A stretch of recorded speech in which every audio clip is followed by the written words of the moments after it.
கம்மால் kitchen. இப்போ எங்க அம்மா எங்களுக்கு ஹேர் ஆயில் பண்ண போறாங்க. என்ன செய்யறதுக்கு கருவேப்பிலை ஒரு பிடி கருவேப்பிலை எடுத்து ஒரு பிடி கருவேப்பிலை,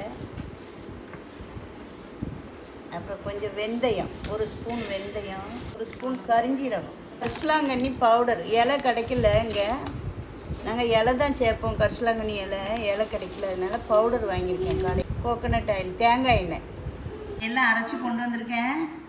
கருவேப்பிலை, வெந்தயம், கரிஞ்சீரகம் மூணையும் அரைச்சிட்டு வந்திருக்கேன். இதை நம்ம எண்ணெய் காய்ச்சும் போது அந்த பவுடர் எடுத்துக்கிறோங்க.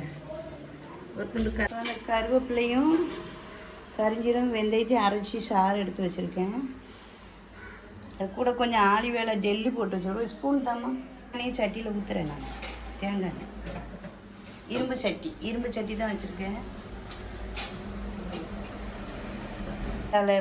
ஆலிவேலா இந்த ஜெல்லு கொஞ்சம் போட்டிருக்கேன். நிறைய போட வேண்டாம், ஒரு துண்டு மட்டும் வெட்டி போட்டிருக்கேன். அது காய்ச்ச பிறகு வடிகட்டிக்கிறேன். இப்போ எண்ணெய் நல்லா பொங்கி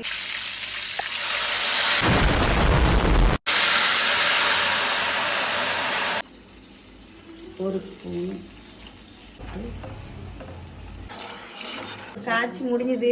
எண்ணெய் தனியாக இந்த இது நம்ம சேர்த்தோம்ல கருவேப்பிலை இல்லை ஜாமான்லாம் தனியாக வந்துடுச்சு. இங்கே பாருங்கள், தனியாக வந்துடுச்சு. எண்ணெய் தனியாக வந்துடுச்சு. நல்ல கலர் வந்துடுச்சு. அடுப்பை ஆன் பண்ணி ஆஃப் பண்ணிட்டேன். இது ரெடி ஆயிடுச்சு. இதை ஆறுனதும் வடிகட்டிக்கிற வேண்டிதான். வடிகட்டி பாட்டிலில் அடைச்சி வச்சு டெய்லி தேய்ங்க, முடி நல்லா வளரும். உங்களுக்கு வேணும்னா எங்ககிட்ட கேளுங்க, நாங்கள் தாரோம், காய்ச்சி தரோம் இந்த எண்ணெய். இதெல்லாம் எப்படி தயாரித்து காய்ச்சிறது, எங்களால் காய்ச்ச முடியாது அப்படின்ட்டிங்களாக்கும் இந்த ஃபோன் நம்பர் பண்ணுங்கள், நானே ரெடி பண்ணி உங்களுக்கு அனுப்பி விட்றேன். காய்ச்சி இதெல்லாம் ரெடி ஆகிட்டு